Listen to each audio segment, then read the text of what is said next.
नमस्कार, next eyes Hindi के HOD shorts अंक में आपका स्वागत है। आइए आज 28 मार्च की प्रमुख खबरों के ऊपर नजर डालते हैं। संसदीय आचरण का मुद्दा, लोकसभा अध्यक्ष से मिले विपक्ष के नेता। बिरला की टिप्पणी को लेकर राहुल गांधी के पक्ष में लामबंद इंडिया गठबंधन और विपक्षी दलों के पत्र में गिनाए गए मुद्दों में लोकसभा में उपाध्यक्ष की नियुक्ति न करना, विपक्ष के नेता यानी लीडर ऑफ अपोजिशन को बोलने का अवसर न देना और व्यावसायिक सलाहकार समिति के निर्णयों की अवहेलना, स्थगन प्रस्ताव की उपेक्षा, अस्वीकृति और प्राइवेट मेंबर के विधेयकों और प्रस्तावों की उपेक्षा, बजट और अनुदान मांगों पर चर्चा और प्रमुख मंत्रालयों को शामिल न करना, रूल 193 के अंतर्गत चर्चाओं की कमी, ये सब उल्लेख किया गया है। आपके पॉलिटी सेक्शन के अंतर्गत इंपॉर्टेंट न्यूज है। ये आईआर सेक्शन की न्यूज है जो जीएस पेपर 2 के अंतर्गत शामिल होगी। प्रधानमंत्री मोदी के आमंत्रण पर जल्द ही भारत आएंगे पुतिन।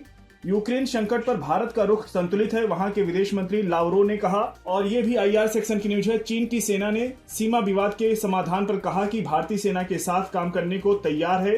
चीन की सेना पीपल्स ऑफ लिबरेशन आर्मी गुरुवार को कहा कि वह भारतीय सेना के साथ दृढ़ और स्थिर रक्षा संबंधों के साथ सीमा मुद्दे पर निष्पक्ष व न्यायसंगत समाधान लागू करने के लिए तैयार है। अगली न्यूज की ओर बढ़ेंगे। ये इकोनॉमी सेक्शन की न्यूज है। देखिए, देश के 284 अरबपतियों के पास जीडीपी का 1/3 संपत्ति इन्हीं के पास है।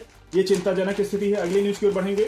आज के कोटेशन पर नजर डालें तो वाल्टेयर का फेमस कोटेशन है, इसको नोट्स में लिख लीजिएगा। किसी भी आदमी को अपनी बुद्धि का बलिदान कर विनम्र बनने की आवश्यकता नहीं।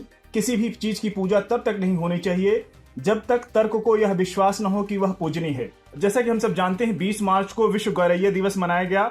उसी के ऊपर ये पूरा लेख है। कंक्रीट के जंगल में गुम होती गौरैया, ये पूरा लेख पढ़िएगा, आप इन्वायरमेंट सेक्शन के लिए इंपॉर्टेंट होगा। सवाल का जोखिम, एक लोकतांत्रिक देश के संघीय ढांचे की अहम पहचान है सवाल पूछना और अभिव्यक्ति की आजादी। नागरिकों की आवाज को समाचार में जगह देना पत्रकार का दायित्व होगा। अगर वह सच्चाई सामने नहीं लाएगा तो जनता की परेशानियां तथा उसकी नाराजगी को सामने नहीं रखेगा तो पत्रकारिता अपना मूल उद्देश्य खो देगी। ये एडिटोरियल आपके लिए निबंध के लिए इंपॉर्टेंट हो सकता है। अगली न्यूज की ओर बढ़ेंगे।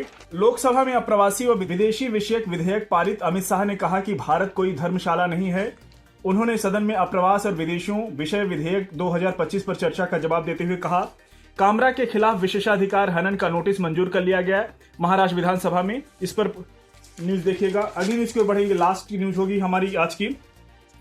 ये डिजिटल भारत निधि और नाबार्ड के बीच समझौता, ग्रामीण क्षेत्रों में तेजी से होगा विकास। तो साथियों, आज के एचओडी शॉर्ट्स अंक को यहीं पर समाप्त करते हैं।